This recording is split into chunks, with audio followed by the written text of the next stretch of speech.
Welcome back. We're going to be learning this morning, first of all, on this shir is sponsored by David and Irene Foyer in honor of the wedding today of Esther Schnitzer to Anshul Weiss, a very special wedding. And it's a Shem, it should be a wedding which brings with it tremendous simcha, tremendous gesund for the entire mishpacha for many, many years to come. Thank you, David, for this is David's sister who's getting married this morning. And Anshul, of course, is a very special member of our shul. This is a very beautiful and unique simcha. We are going to be learning today on the topic. We're going back to introductions for a moment. We're at the beginning of the Torah, so we have the opportunity of learning about introductions, and we're going to learn today the introduction of the Ibn Ezra to the Torah. The Ibn Ezra is one of the most fascinating, colorful characters we have the opportunity of exploring together. We've heard ideas from him here, there, everywhere, but to really understand who the Ibn Ezra is, we really need to see what he says about himself. It's very hard. He's a very complex individual. I actually just put into the notes two sets of biographies. One's from the Jewish Virtual Library, one is from the Britannica Encyclopedia. Just a very fascinating person. He was known in the world as well. He was a very worldly individual. He was a person of acclaim. He was a philosopher. He was involved with mathematics, astronomy. A very fascinating person. He lived a very difficult life.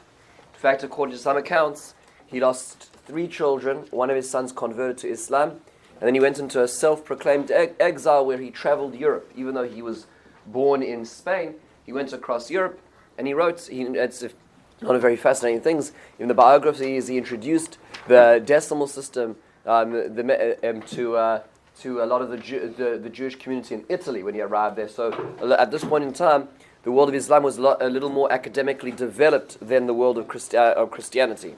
Fascinating enough, and he brought with it some of the interesting mathematical advances which we'll call it European Christian world had not yet accessed. Very, very fascinating individual on all sides. He was a poet. In fact, there are a number of zmiros which are attributed to him. Anybody familiar with some of them? He usually puts his name in the acrostic. So one is, on Friday nights, the next time the opportunity of doing this is Tzama L'Chonafshi, right? That is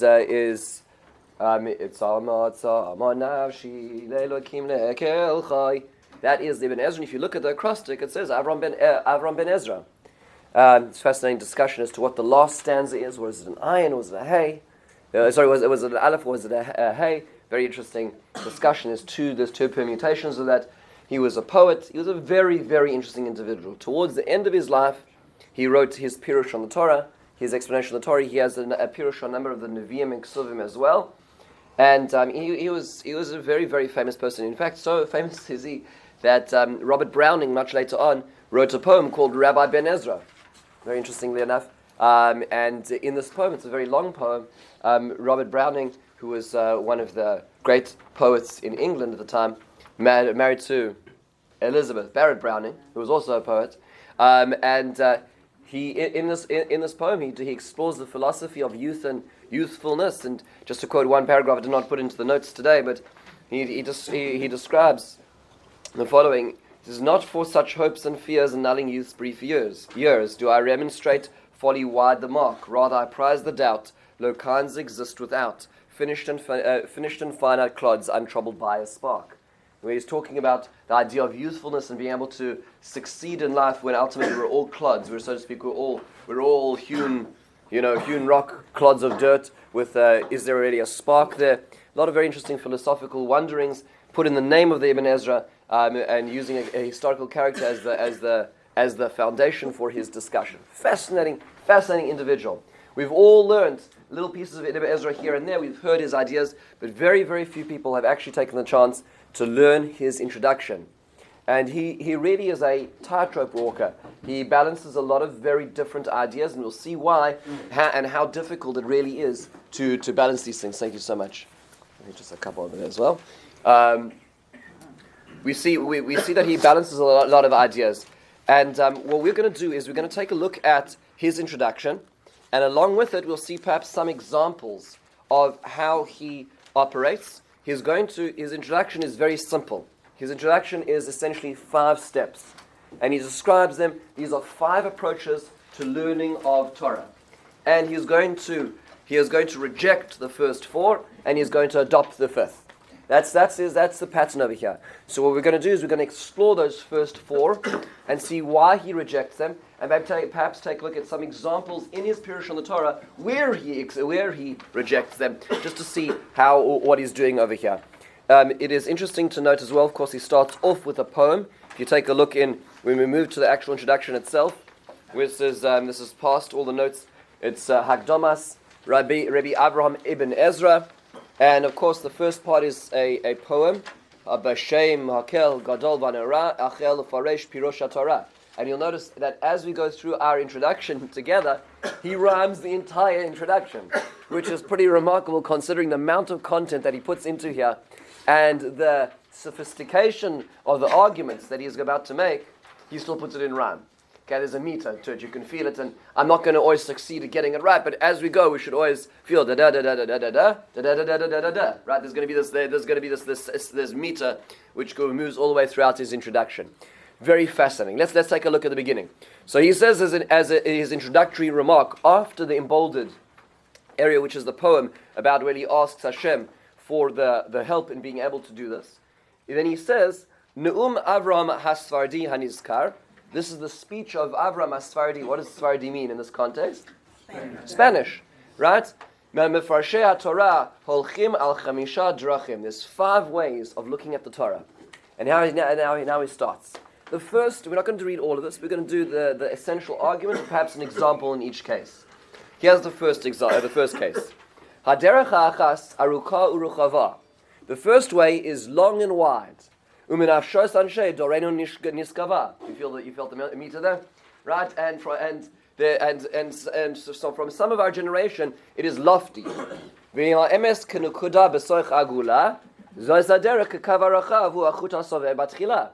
So he says, if you're going to assume, now let's think about the imagery as truth, as a point in the middle of the circle, then he says this is really essentially the longer perimeter circle around that point. Okay, so I try to draw pictures for each of these stages of introduction, just as I think what he means.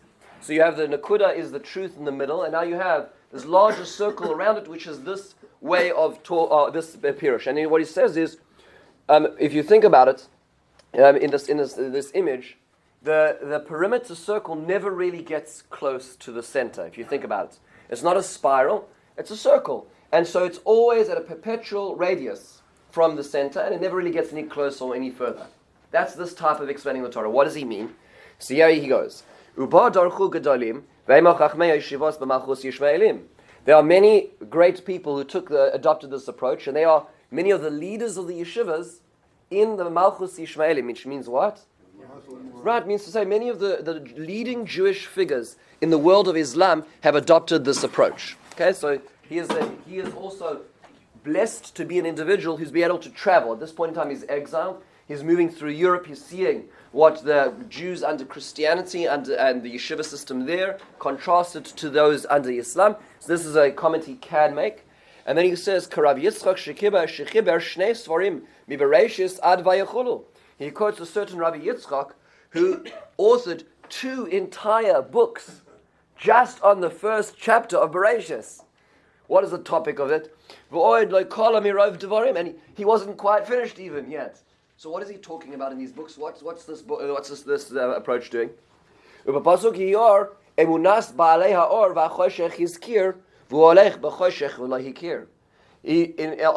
talking about light and darkness on the first day, he talks about the ideas of emunas ha'or va'choshech. If you take a look at footnote 14, he explains the explanation of this is quite clear. He says, "Sotom in anoseh v'davar al torasom shel baalei ha'or va'choshech." He talks about the concepts of light and dark. He talks about the physics of light and dark. Meaning to say, the Torah in a certain sense is the diving board to explore the natural world, so to speak. The natural histories, the natural physics of the time. Skipping a line to the next comma. Uvemesila hazois Allah Rav Sadia Gaon Hagolah. He accuses Rav Sadia Gaon, one of his predecessors, of being one of these people who went in this direction. He says, "Uvepirushi me'aros hichnis deos acheros ladas hamidos hanizkaros al pi chachmas hasfiros." When Hashem says, "Yim ha'aros," let there be luminaries, which is on day 4. he starts talking about, the whole celestial sphere and astronomy and gravitational pull and all those kind of things. And he says Ibn Ezra, he quotes Rabbi Shmuel Achofni, another person as well, and then he says the following. We're going down to the fourth last line. There's a comma towards the end of the line. He says, a comma to'eles yesh b'halichos haderech. How much positivity or benefit have we got from this way? Ve'ein to'eles lepirush hazeh ki im orech. The only benefit is length, meaning to say there's no value in this explanation of the Torah. Ve'im vayachalom kosa pisron hachalamois, and they're sort of like sucking out of their thumb ideas about dreams. V'lomo yiru b'tzmunos v'arotzel amol al chochmos chitzonios li'lamdei misifrei anshe tevunos. If you want to learn natural history, go to the encyclopedia. Don't go to the Torah. That says the Ibn Ezra. Meaning, don't use the Torah as a platform for saying it's a book of natural history. And we could go into further sciences if we wanted to be a little more frank. We could say that the Torah is not, and there could be a whole list of things. It could be not a history book, not a scientific textbook, right? Not a anthropological development. Meaning to say the Torah is not describing those things. There's other people who wrote about those. But the Torah can't simply be those. It may also refer to those, but it can't be the book about those. And one of the reasons which is obvious that this is true, Ibn Ezra is absolutely correct over here, is because if the Torah were a history book, it's missing a whole lot. If the Torah were a science book, it's missing a whole lot. Right? The Torah is not clearly focusing on these things. It happens to mention physics. It happens to mention astronomy. It happens to mention history as it relates to its more predominant mission, which is, what is the Torah's mission more? Because there's mitzvahs and there's history, there's stories and there's commandments. How do we put that all together? Morality, but then it just becomes a morality textbook. There's other people who write about morality. It's not about morality because if it's about morality, then why do I need all these stories? So it's interesting. There's a lot of ways of describing this. One way, the way Rabbi Foreman describes it, he calls it a guidebook. Meaning you say it's telling us how to lead our lives. It's a hoirah. Torah is a teaching, right? So it's teaching us how to best live our lives as opposed to telling us the history of something, or telling us the morals of something, or telling us the natural history of something, or the anthropological development of something. So the Ibn Ezra says is don't try to insert into the Torah your, so to speak, your thesis, and then say this is what the Torah was talking about, and this is what the Torah wanted to convey to us. So that's number one. Therefore, he calls this approach this very long circle, which is always equidistant from the center, and you're never really approaching it because you never really understood the Torah in its own terms. You're taking the Torah from external terms. That's the first explanation that the Ibn Ezra notes, and he rejects it. And by the way, he is entitled to be talking about this because he was himself a philosopher. He was himself an astronomer. It's not because he doesn't know about this that he's saying this. He is just saying, I've learned that, but that's not this. Right? They have to corroborate, but this is simply not what the Torah is talking about. So this is essentially number one that the Ibn Ezra diffuses. Now, he enters into a much more vociferous and more dangerous approach, which he now rejects. And he says, by the way, there is one last interesting just point on this as well, is in talking about this approach, he talked about how it's above the heads of most of the people of the generation. Niskava, it's above the heads of the Hamonam. This Ibn Ezra says many times, as an example, when there's a very, very important question which is asked by the Mefarshim in the Torah, specifically in Parshas Bechor Kosai, which is why the world to come is not included in the Torah. The Torah never says, work now so you get a illustrious world to come. It never talks about the hereafter, it always talks about the here. And it's a big question, because if that's part of the Torah's mission, and we know that we're going to a world hereafter, then surely the Torah should tell it to us, that it's part of the game plan. And the reason that Ibn Ezra there in Parshas Bechor Kosai, at the end of the first aliyah, explains that the Torah omits Olam Haba, he says, because the Torah has to be accessible to every person. The Torah needs to be understood to every person, and Olam Haba it's understood le'echad minei elef, to only 1 in 1,000 people. It's so spiritual, it's so lofty that the Torah would not couch in its explicit terms something which is not accessible to everybody. Which is sort of also in the direction of his rejection of this first approach, which is that the Torah can't be something which only somebody living at the very top, story of the ivory tower, sitting there on their philosopher's chair, is talking about. That's not what the Torah was meant for. The Torah is meant to speak to every individual. It has to have a level of understanding on to every person, and every person to every age. That's number one. Number two, he says, this is the top of the next page, on page Vav, he says, Derech Habeiz, he says, Bacharua Patal Tulim. Now, confused people chose this approach. He says, V'im hein Yisraelim, and if they are Jews, Asher Chashvu Ki Amdu Al Nukuda Atzma, and if they are the Jews who believe they have arrived at the point itself in the center of the circle, V'heim Lo Yadu Es Mekoma. They don't even know where it belongs. They're not even on the right map. What's he referring to? V'zois Derech Hatzidokim. This is the way of the Sadducees. Ka'anan, Binyamin, Ben Mashiach, Yeshua. He quotes contemporaries who've written books on this. And they're no longer called Tzidokim. Does anyone know what they called at this stage in the game in Jewish history? Karaites. Good. So what happens is that during the time of the second Beis Hamikdash, there were the literalists. These are the people who basically read the Torah, and they said, you know, what we see is what we get, and there's no Chazal, and the Gemara is full of discussions with the Sadducees. And they essentially come out with their own Torah. It's a sectarian group, which really, is, in a certain sense, abrogates Judaism. And the Pharisees, the Perushim, which is us, are the ones who had adherence to the Divrei Chazal. And we hear about this a lot in the Gemara and the Mishnah. However, it's interesting that afterwards, there is a movement in the Middle East called the Karaites. And this is a very difficult group which has similar principles, which is what the Rishonim are dealing with. They follow the suit, and he quotes some of them over here, and you can see in the footnotes that they suggest who these individuals might in fact be. V'chein kol min, and any heretic asher b'divrei matikei hadas lo yamin, who doesn't believe in those who transfer the religion, which refers to Chazal, which refers to our sages, v'hu noitel lahasmil o le'yamin, and they turn to the left or the right. What is he referring to? The Torah says, listen to what your sages tell you. Don't turn right or left. So what does he say?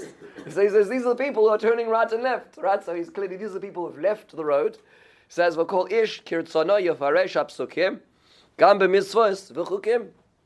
They will interpret the psukim however they want. They suck it out of thin air, is where they're getting it from. Even in the realm, what's of mitzvos v'chukim?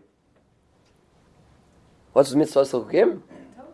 Not just Torah, but mitzvahs l'chukim means the law of Torah. We're going to see this is important. Later on, the Ibn Ezra is going to differentiate between law and philosophy. So he says, even in the realm of law, they suck it out of thin air.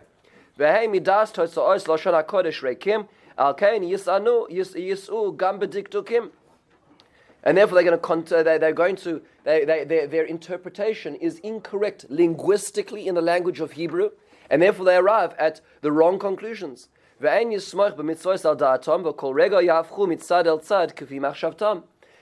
cannot rely on them because they keep turning hither and thither. They are no longer on the straight and narrow. And he says, you cannot open the Torah Shebichsav and say that everything is included in it. It's not possible. So he gives an example. We're not going to go through it over here. But he says, I'll give you an example of what these people are saying. He says, what about dating, timing of the Torah? So he says, this is very important for us because this could have import for Yom Kippur and Pesach, both of which if we play around with, we could be over Isure Kores. If you're eating bread on Pesach, that's an Isur Kares. So a person's eating on Yom Kippur, not warranted, that is an Isur Kares. These are very serious crimes. And these are dependent on the calendar. And he goes on to explain that because of a misinterpretation in Bereshis, of Hayula, Isos, and the Moadim, that they understood that it means that the moon is the only, I will call it concept or idea, which dictates the calendar. They arrive at the wrong idea. There's different levels of what's called molad, when the moon is born, so to speak. And how you interpret that, the molad ha'emtza'i, and he goes through astronomy to explain that these people, in a misinterpretation of that pasuk in Bereshis, arrive at the new month at the wrong time, which could therefore mean a day off, and over a few months could mean a few days off, and that means to say you're essentially you're already been sold down the river. And therefore he goes on to say, as an example, he says, he says it's clear that you need to have Torah Sheba Al Peh in order to understand the Torah Shebichsav. You can't simply be sitting there and trying to interpret it out of your own mind. And as an example, take a quick look over the top of the next page. It says, V'gam, I put this underlined. He says, V'gam im hayu kol ele mefurashim, oy davar kosher and enu mefurash b'Toras Moshe ladas kama chodshei hashana. Let's say that we knew that we started the new year, the new month precisely. He says, well, the Torah never tells us how many months there are in the year. The Torah simply doesn't tell us that. V'im hi aviv nismecha hahu mechitimu sa'arim. And now, yes, we need to keep Pesach in the spring. What spring exactly? Spring, the early spring for the barley season, or spring for the wheat season? The Torah says, Shomor al Chodesh Aviv, right? We have to guard the month of spring, but what spring are we talking about? We don't know. He says, Umasayu vukash v'ana hasarim. He says, V'im ha'asar shanas b'tzoris be'eretz Yisrael misaviv, v'nei ein zera, av ki aviv, ha'nigba shana pshuta u'muberes. So how do we know when to add an extra month? When at which point in time do we add the extra months to the year? V'gam ein sfira nosefes, v'ein chag shekoranu atzeres. And there would never be a chag called atzeres because you're counting from which day of the week? Or it's Sunday because it says Mimacharas HaShabbos. So the point he's saying is that if all you had was the Torah and then there's no Torah Shabbat to explain it, it's basically like receiving a complex invention without the instruction manual.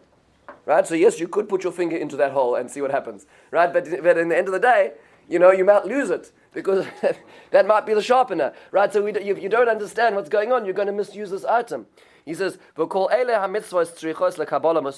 these ideas require tradition, as Tevye would say. Right? Tradition! This is what we need. He didn't quite know. He wasn't quite referring to that. He wasn't quite on the level to appreciate this. Nonetheless, but this is what the Ibn Ezra is saying.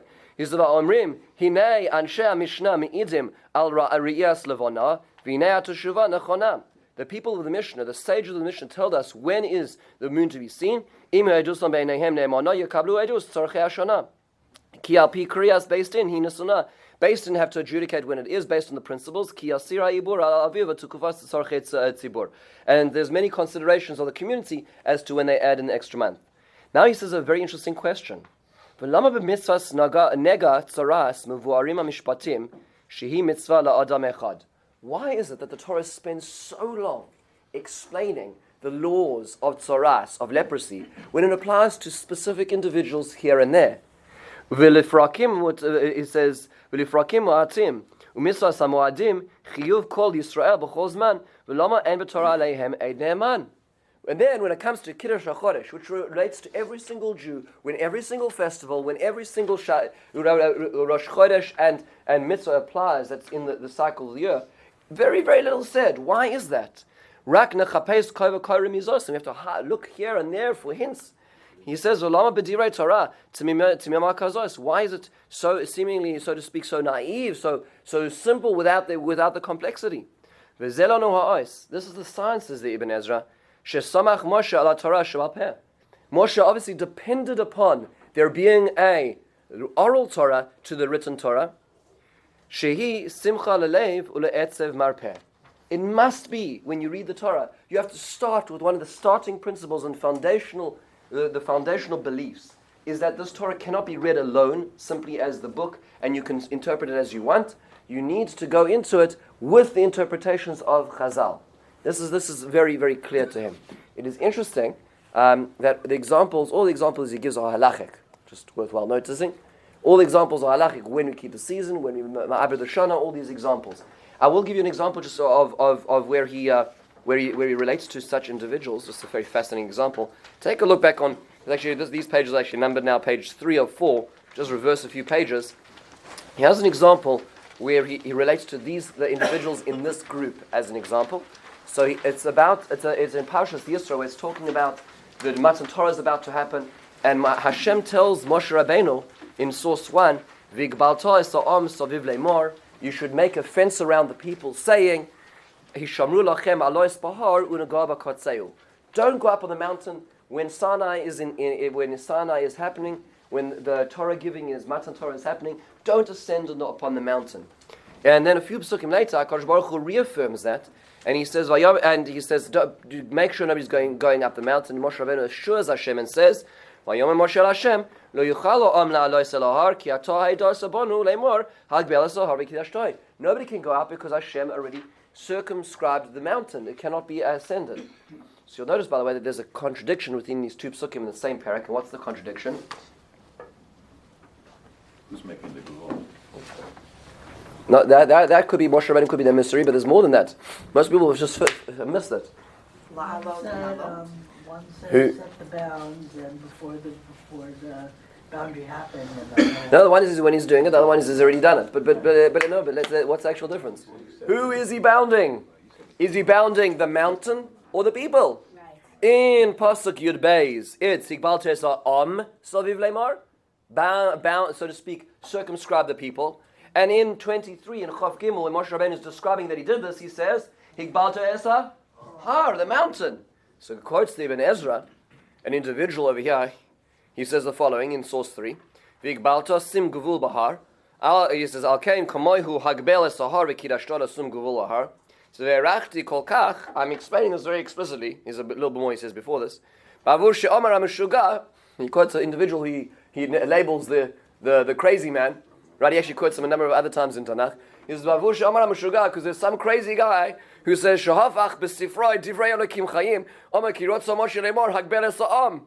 Moshe Rabbeinu made a mistake.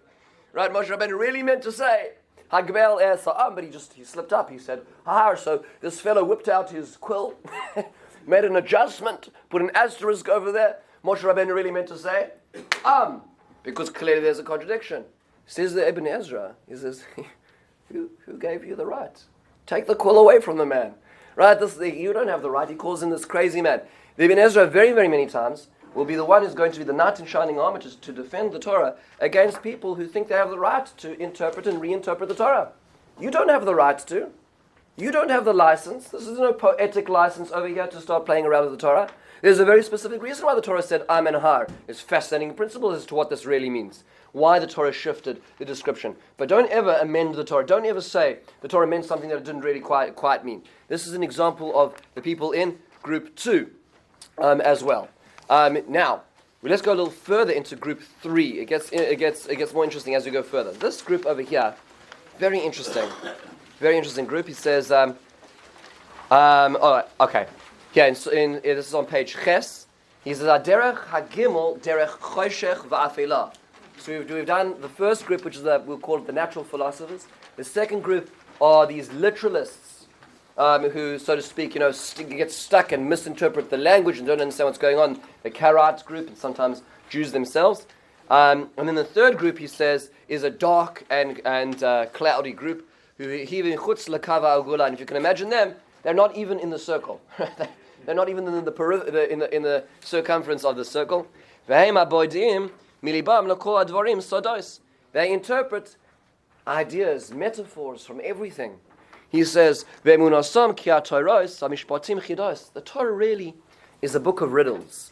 It's not talking that there's nothing literal at all. This is a mirror opposite of the previous group. But it says, I'm not going to spend too long discussing them. Because they're simply a wayward people. So he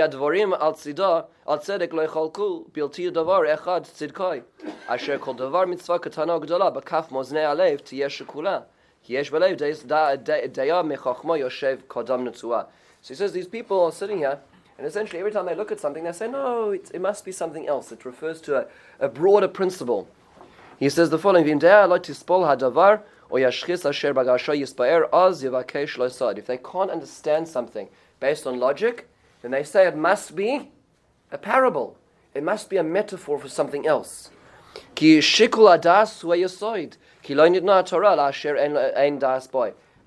Ibn Ezra retorts and he says, the Torah must be understood based on the logic of human beings. That's what it was given to. The malach, so to speak, the agent between the person and his creator is his mind. That's the only way we can access the creator. And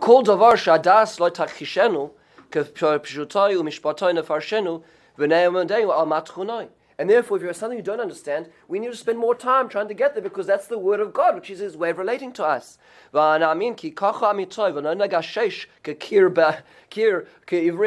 And we should spend time like that, rather than groping around a wall like a blind person and pretending that that what we're looking at is there's another alternative. So he goes on to say, and he doesn't give that many specific examples, but it sounds like this is the group of people who will read everything and say everything is a metaphor. The Torah really never meant anything literally. It's ideas, all ideas, lofty ideas. And Ibn Ezra says, I'm sorry, the Torah is meant to be understood and amalgamated and interpreted by the human mind. And therefore we have to assume that. That's the basic assumption. This comes back again to the example I gave, which is actually more fitting to this case, about about Olam Haba. Ibn Ezra says every human being has to have access to the Torah in some way or another. We should have the strength in our own character to open the Torah and realize that through our mind is the way we can connect to HaKadosh Baruch Hu. Of course, unfettered mind, so to speak, unfettered creativity leads to the previous group, which is, they say anything. But not having any mind in it leads to this group where everything is fluid. There's no real direction. Very complicated group. And he says this is like a dot outside of the circle. Now it comes to the fourth approach, and this approach is actually, as opposed to the previous three, which are generally speaking, he views completely distant from truth. Now the fourth and fifth are a lot closer, and the fourth are going to be some ideas which we perhaps are more familiar with. Here's how it goes. Is the derech haravi'is krovah ad nekuda. The fourth group is a little closer to the inner point in the circle. He says rodfu achareo aguda, and many people chased after it. V'zois derech hachachamim ba'artzos yevonim v'adumim. This is the way of the sages in what lands is he referring to? Right. So I think he's referring to the Jews in Europe right now. Right. So the Jewish interpreters in Europe. They don't spend too much time looking at the scales. What's he referring to? In the footnote in 99, it says Moznei Lashon HaKodesh. They don't spend so much time looking very carefully at the building blocks of Hebrew. So they can't take generalities. He says Rak yismuchu al derech drash kelekach tov v'or einayim. They adopt the way of drash, which is, how would you translate that? Exegesis, or we'll call it, the midrashic interpretations, the derivations of the text. He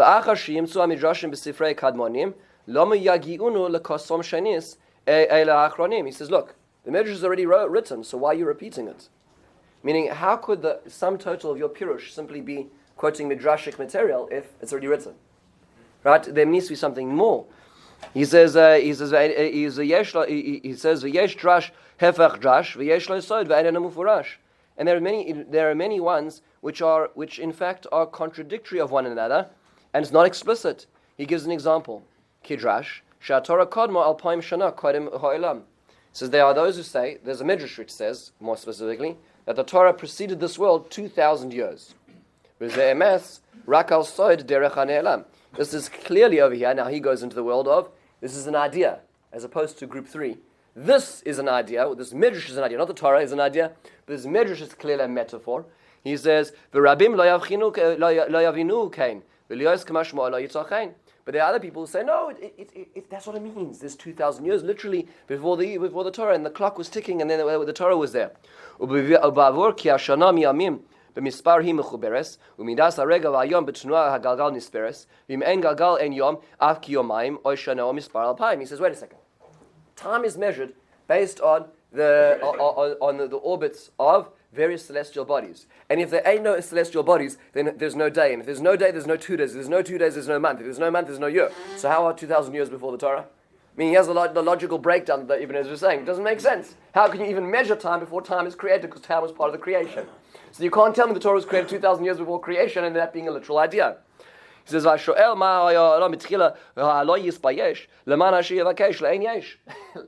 says, you're going to say, always before the world was created. He says, you're going to be embarrassed because you're never going to arrive there because you're trying to explain nothingness with somethingness. And something doesn't work in the case of nothingness. So even as we don't have the faculty to be able to interpret, we don't have the ability to be able to access this. Simply not possible, says Ibn Ezra. So what does this group do? Just to summarize quickly what this group does. They see that the only interpretation of the Torah is through the midrashic text. And they take the midrashic text as literal. That's the only interpretation. Says the Ibn Ezra, 2 fallacies. Fallacy number 1 is that it doesn't always work with the words. And number 2, Lashon HaKodesh was 9, what he calls the scales of the text. And number 2 is, there's a logical breakdown. It doesn't make sense in a lot of cases how to interpret this. Therefore, he says you can't necessarily adopt it. And he says, you take a. Such a pity. It looks like page tests did not come out of the copies. I really apologize, which is a pity, because at the very bottom of page test, he goes on to the example and he says, let me give you an example. And he says, Bereshis. And he says, well, let me tell you all the drush. And he goes one after the other, after the other, after the other. And he says, he says, Bereshis, because the world was created on top of the Leviathan. Then Bereshis, the world was created in order to fear me. That's why it's Bereshis Chachma. Then the world was created because of Bikurim. Bereshis, which Rashi already quotes. And then he says, why is it a base at the beginning? Because it's to show that Hashem is one and the world is multiples. Then why is it a base at the beginning? And he goes through every single, he goes Medrash after Medrash after Medrash after Medrash. And he says, and then at the top of the next page, we're going back to Yud now, where he carries on going. He says, Dorash Bereshis Shtei Milos Shakol Hu Merosh. Bereshis is two words, which is Hakol Me'Eish Hu Yesod, right to the idea of Eish. He created Eish at the beginning. Achar Shis, after Shis, Kamoy Amin Shis in Daniel. Shem Shesh K'tzavos and Misais B'chol Guf. There's 6 points in every spectrum, right? There's X, Y, Z axis in 2 directions. He says, "V'cheshbon Roshei Milos Psik Bereshis Keneged Kol HaOsios," and of course, the idea of each of the words in the pasuk of Bereshis is corresponding to all the letters in the alphabet. Milos Sheva Kishiva Melachim, and there's 7 psukim in the first pasuk, like the 7 kings, or Kishiva Kocheleches, or like the 7 stars in the heavens, or constellations. And there's 28 letters in the first pasuk, Keneged Machane Alevona, like the general movement of the moon. And the number of times, Ace, in Koheles and Perigimel. The beginning of Sefer Bereshis is the Beis, and the end is the Mem. Keneged Hashem Mufurash Hayotze Mipi Kohen Gadol B'Yom Kippurim, like the extended name of Hashem on Yom Kippur. V'Sina Nasan Moshe V'chein Ksiv Hashem B'Am Sinai about Kodesh v'Tchilas Bereshis of Asoik Yisrael ki yehem alu b'machshavam Bereshis ha'olam. And he says, and that's why the Torah starts with the word Bereshis and ends with the word Yisrael, the end of Devarim, because the whole point of the Torah was to end with Yisrael, and that's getting to the point. And says there Ibn Ezra after all this, he says, Sof Davar ein lidrash sof. He says, I could go on and on and on, and I could get more Kabbalistic and I could go more midrashic, and it's just going to get more and more and more. Says the Ibn Ezra, and it's not to dismiss these ideas, but the Ibn Ezra says we must have a starting point where we're actually looking at the text itself. Yes, Shalom. So it's a good question. It may be that he's addressing Rashi and those Ude'ime. Right? It's interesting. Most people say that Rashi is the Mefarish Pshat. It's actually not exactly true. Most of Rashi is usually Chazal Midrash.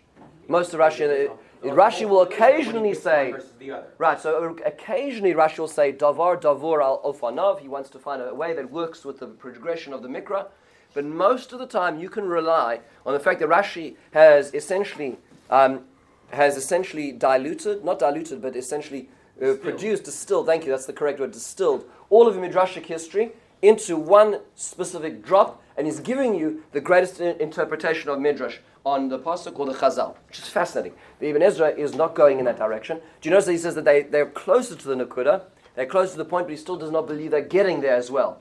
The extreme of this is going to be the Rashbam. We might get to him at a certain point. But here's what the Ibn Ezra himself says. Here is his approach. And by the way, he's going to be very euphemistic here, because there's some very complex issues that he's going to be dealing with in this next paragraph. And this is where the Ibn Ezra really lives himself. Here's how it goes. Haderech HaChamishis, the 5th way, he says, Musad b'pirushay aliyah ishis, which I myself, and my personal pirush is built on. V'hi ha'yeshara be'enai, is the straight one in my eyes. Nochach p'nei Hashem, in front of Hashem. So he does this with the humility of interpreting in front of Hashem. Hashem imenu levadoi ira, to whom he alone I fear, meaning to say, and not other people who will criticize me. And I will not try to find my own way or try to misinterpret the Torah. And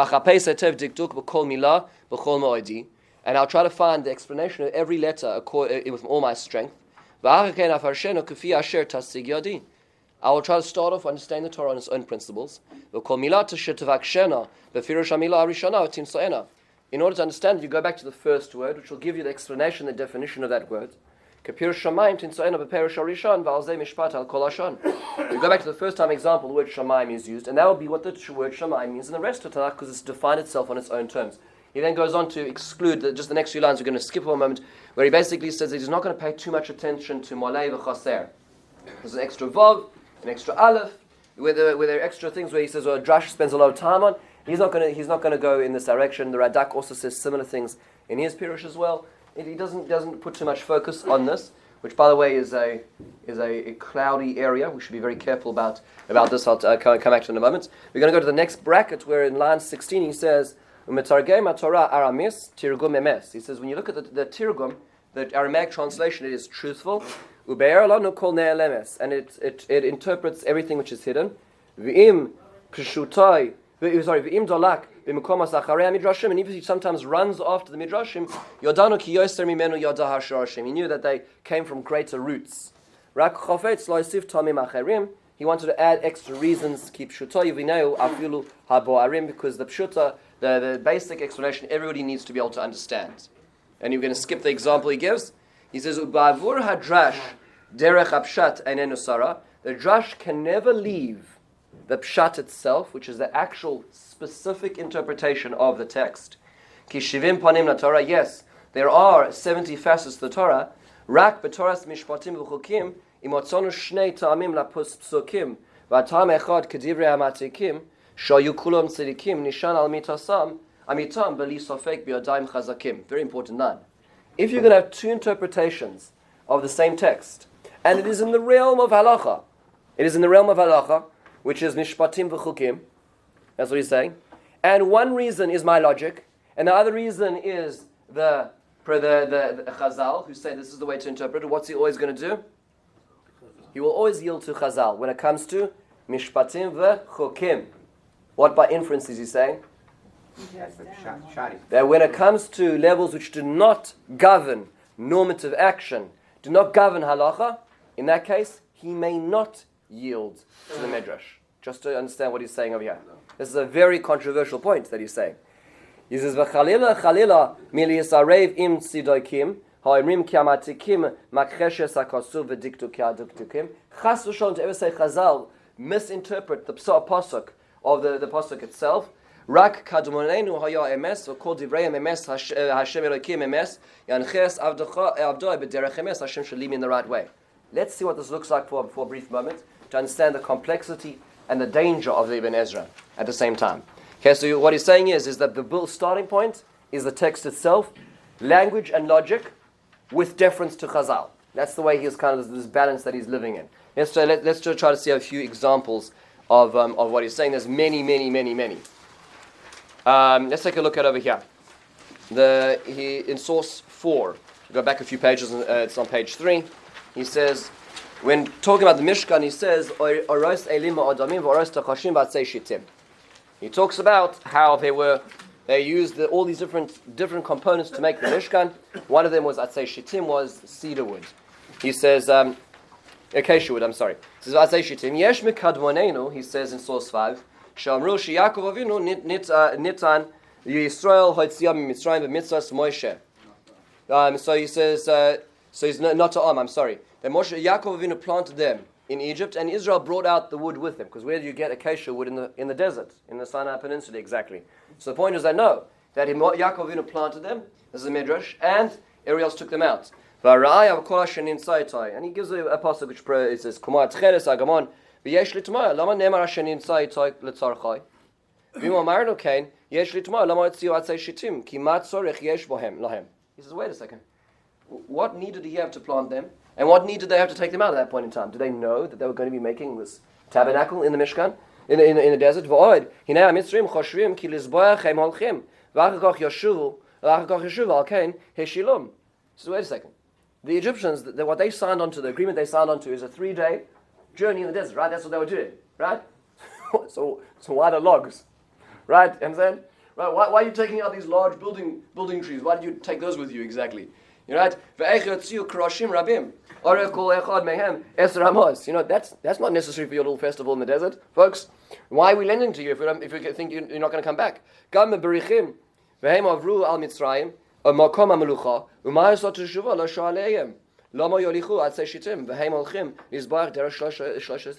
Says, how could you explain this?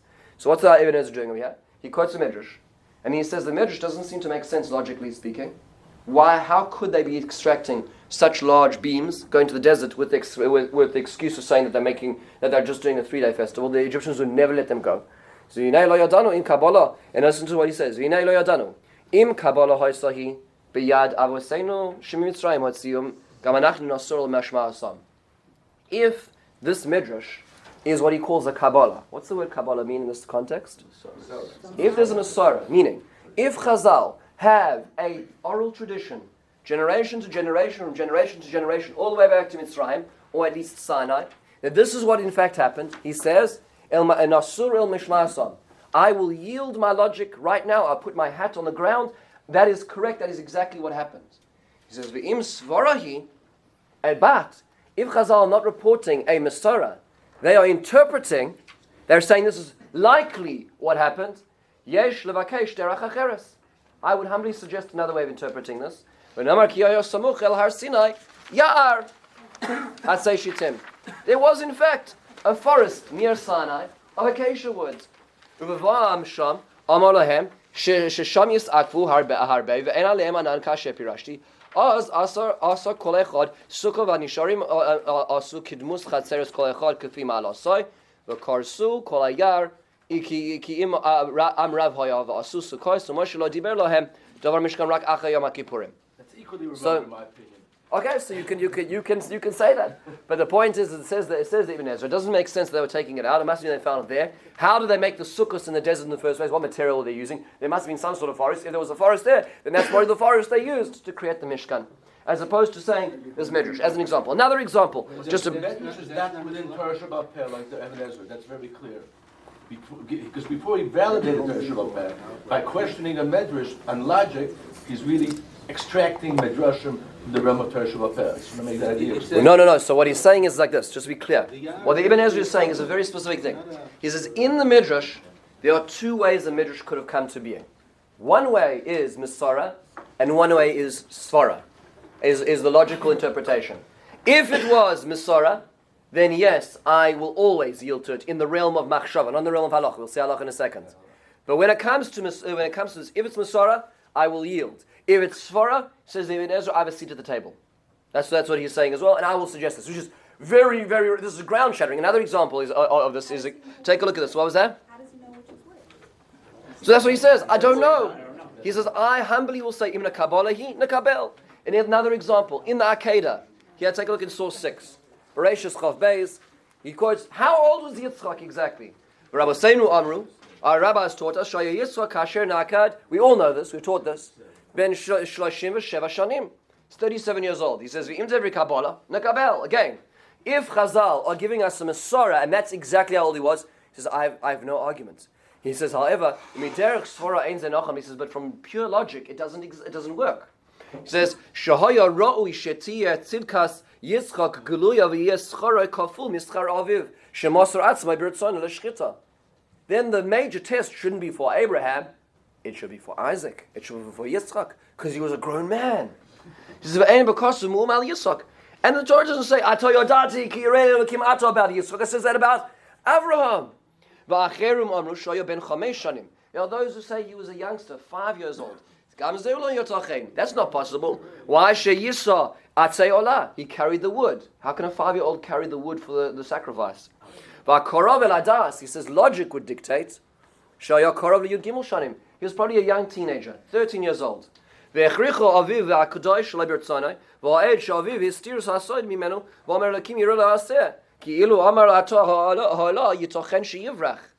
father was still hiding it at this point. He was still somewhat under his father's control. So he listened, but he was strong enough to carry the wood.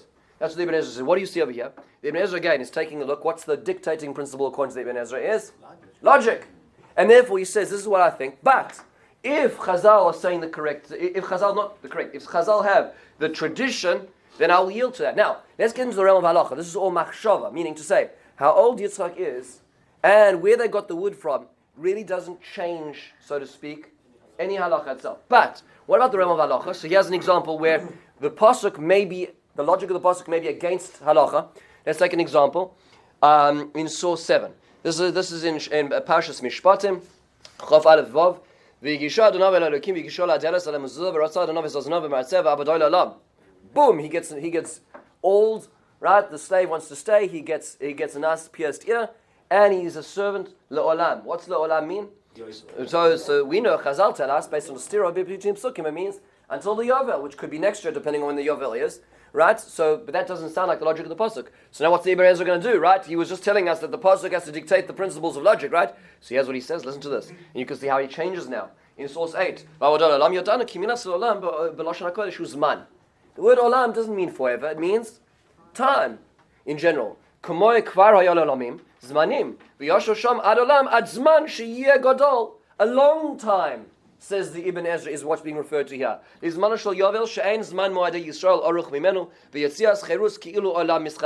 What's he doing?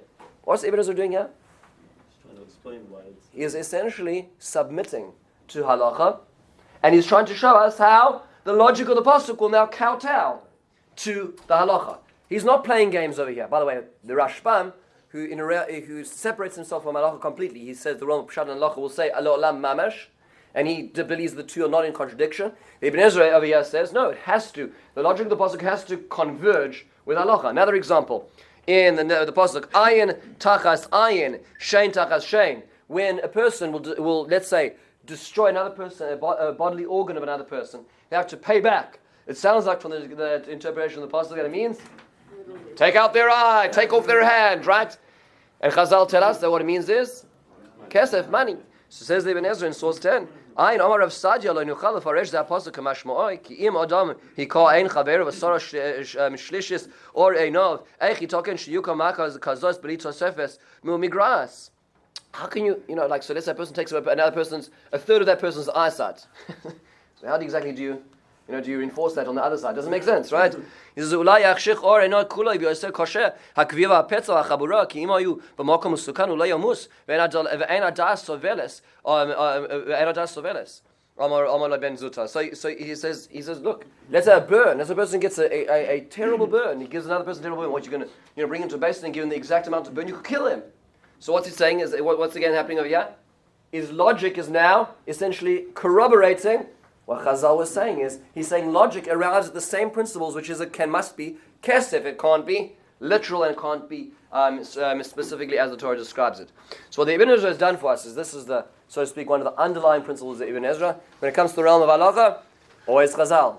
When it comes to the realm of machshava, I will now divide between Kabbalah and Svara. If it's Kabbalah, Nakabel, no question. If it's Svara, I would submit that there's another logical interpretation, and we could argue about the logical interpretation. Generally speaking, this is not the way that most of the Mefarshim on the Torah operate. The Ibn Ezra is in general seen as an outlier in this respect, and what's interesting is that modern day academics today use the Ibn Ezra as the platform for further discussion. So they'll say the same thing. They'll forget the term Im Kabbalah Hina Kabel. We don't need that anymore, because after all, we're all advanced human beings, and they'll say, well, this is what we think, right? We can assume that this is what really happened, and the flood didn't really occur, and all this, and they push it to the furthest extreme. So just it's important. I was discussing this. I struggled with many years ago when I was learning about these things, and I once went over to Rav Meir Twersky, and I said, how does this work, and he says, it's kind of like, the second grader says, because the biomedical engineer has suggested a principle based on their logic, that the second grader can also say, based on my advanced curriculum, which I've got at school, I'm going to also make a suggestion. So Rav Twersky says, the second grader does not have a seat at the table. Right? And we are the second graders in terms of perspective, in terms of this. We do not have the right to come along and say, we can suggest in the face of Chazal, we need to have a hook to hold our hats. There needs to be something. You can't just be suggesting it out of thin air, as the Ibn Ezra does. Also to note that the Ibn Ezra had the requisite respect for Chazal, which is lacking very much in most academic research today. But it is important to notice that there is a debate in general, was the Ibn Ezra's approach closed out of Jewish Masorah, which many would say yes, we don't have the right to do this anymore, or yes, but he himself was very much included. Nobody rejects the Ibn Ezra himself. As an example, when the Ramban, in his Akdama to the Torah, talks about the Ibn Ezra, the way he says, he quotes Rashi, who says he's going to give the crown to, and he says, Rabbi Avraham ben Ezra, which means I'm going to rebuke him openly, and I'm going to love him quietly. Right, that's the way the Ramban says. Meaning the Ramban says, and by the way, that's what the Ramban does. He usually starts like this. He says, here's what the Pasuk says, here's what Rashi says, fantastic. Here's what Ibn Ezra says, he's completely wrong, and this is why, and now let's carry on. And that's usually the way the Ramban starts his Pirush, and then the Ramban synthesizes everything.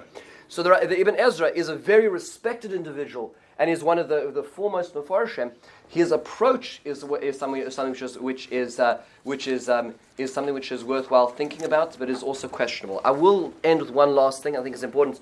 Don't want to overlook one aspect of the Ibn Ezra as well, which is very important to know, and that the Ibn Ezra does talk about things which are very cloudy in terms of authorship, and it should be known. And we're not going to get into that at all. Where Ibn Ezra, on the one hand, will defend vociferously any abrogations to the Torah itself, as we saw by the Meshuggah as an example.